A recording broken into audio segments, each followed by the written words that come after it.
براہ راست لیے چلتے ہیں، آئی جی آزاد کشمیر کی میڈیا سے گفتگو جاری ہے۔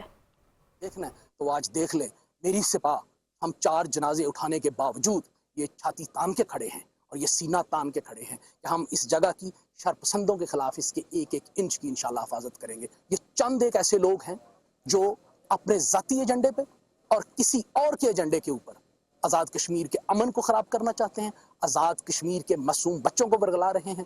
ان کے اپنے کاروبار کھلے ہیں، یا اپنے سارے بزنس کھلے ہیں، سارے دندے کر رہے ہیں، لیکن اپنے معصوم لوگوں کو، غریب لوگوں کو ورگلا کے کہتے ہیں دکانیں بند کر دیں، جلا دیں، مارکیٹیں جلا دیں، لوگوں کی گاڑیاں چلا دیں۔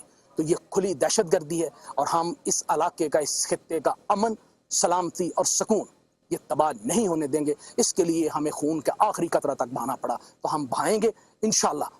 کشمیر ہمیشہ زندہ باد، پاکستان ہمیشہ زندہ باد، پاکستان زندہ باد، کشمیر بنے گا، پاکستان کشمیر بنے گا۔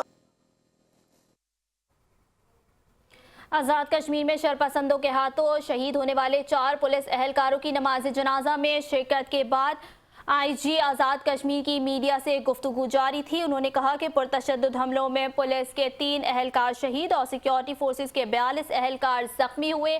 سرکاری اعزاز کے ساتھ نماز جنازہ ادا کر دی گئی۔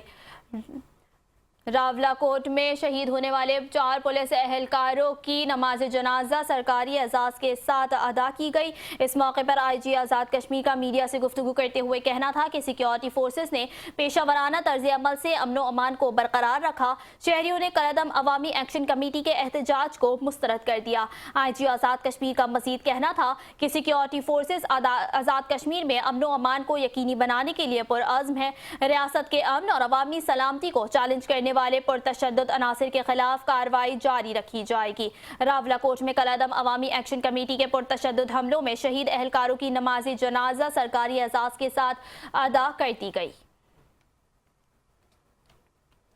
شہداء کی نماز جنازہ سول لائن راولہ کوٹ میں سرکاری اعزاز کے ساتھ ادا کر دی گئی۔ آئی جی آزاد کشمیر کیپٹن ریٹائر ملک لیاقت علی کی میڈیا سے گفتگو جاری تھی۔ انہوں نے کہا کہ نماز جنازہ میں چیف سیکریٹری آزاد کشمیر، آئی جی آزاد کشمیر، اعلیٰ سول و عسکری حکام بھی شریک ہوئے۔